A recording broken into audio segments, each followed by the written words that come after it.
Seperti inilah tanaman jahe merah yang ditanam di lahan miring. Ini kita tanam 3 bulan yang lalu. Saya mau cek pupuknya apakah masih ada setelah kita lakukan pemupukan seminggu yang lalu. Oh, ini masih ada teman-teman. Ini dia, masih ada pupuknya. Ini kita taburkan tepatnya di bawah tajuk atau ujung daun.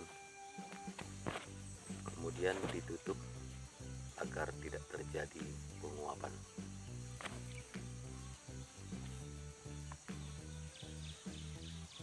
Perkembangan jahenya cukup subur teman-teman.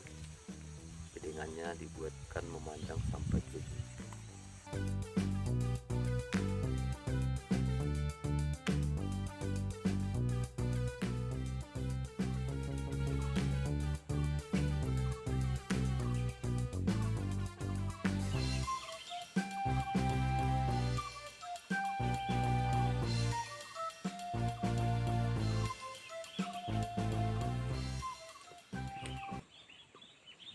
Oke teman-teman, jumpa lagi bersama saya di channel Sandi Tani.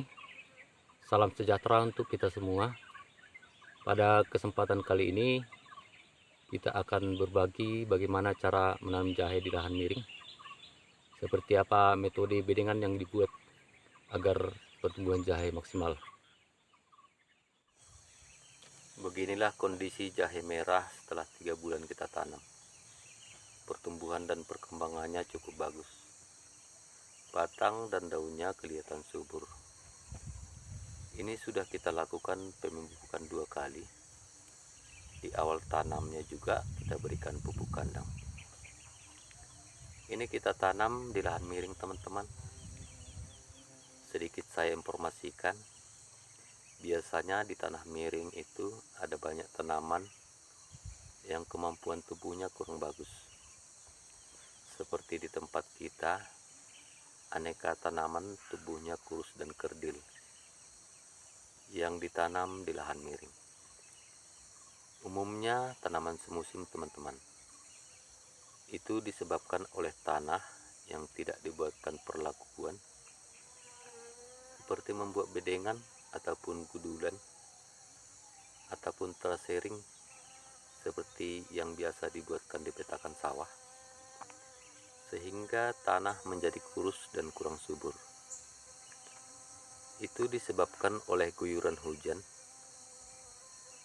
Ketika hujan turun, lapisan topsoil atau tanah paling atas terbawa oleh air hujan ke tempat yang rendah, sehingga zat atau unsur yang ada di tanah yang berguna bagi tanaman ikut tercuci oleh air hujan.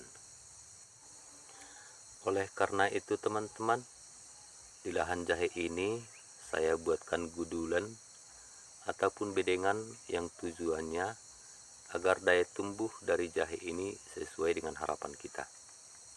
Setelah saya amati, dengan dibuatkannya bedengan, perkembangan jahe ini tidak jauh beda dengan jahe yang ditanam di tanah datar. Teman-teman, di sini saya jelaskan bahwasanya kemiringan lahan ini menghadap ke arah barat atau terbenamnya matahari, yang artinya ketinggian ada di sebelah timur dan lahan yang rendah ada di sebelah barat. Kemiringannya teman-teman kira-kira 40 sampai 45 derajat. Di video ini derajat kemiringannya mungkin kurang jelas, maklum ya teman-teman, kameramennya belum paham dalam pengambilan gambar. Tapi ini lahannya nyata teman-teman, kemiringannya mencapai 40 sampai 45 derajat. Lalu bagaimana cara membuat bedengannya? Oke teman-teman, seperti yang sudah saya sampaikan tadi, ini kemiringannya ke arah barat. Makanya di sini saya buatkan gulutan ataupun bedengan dengan cara memotong arah. Seperti ini. Bedengannya dibuatkan memanjang dari utara ke selatan. Ke semua bedengan kita buatkan seperti ini, dari lahan yang paling bawah sampai lahan yang paling tinggi. Jarak antar gudulan atau bedengan kira-kira 60 cm. Dengan cara ini tanah tidak akan lagi terkikis atau tidak akan lagi terjadi abrasi. Alhasil pertumbuhan dan perkembangan jahe dapat maksimal. Dan bila waktunya nanti tiba, kita memupuk lagi. Pupuknya tidak akan larut atau tercuci ketika hujan turun. Cara pemupukan seperti yang saya sebutkan di awal. Teman-teman, sebaiknya pupuk dibumbun dengan tanah agar kesemuanya pupuk dapat diserap oleh akar tanaman jahe. Oke teman-teman, itulah sedikit informasi bagaimana metode yang baik bertanam jahe di lahan miring. Mudah-mudahan konten ini bermanfaat untuk kita semua. Terima kasih teman-teman yang selalu hadir dan setia menonton video ini. Dan juga teman-teman yang baru bergabung, saya ucapkan terima kasih. Mohon bantuannya ke channel ini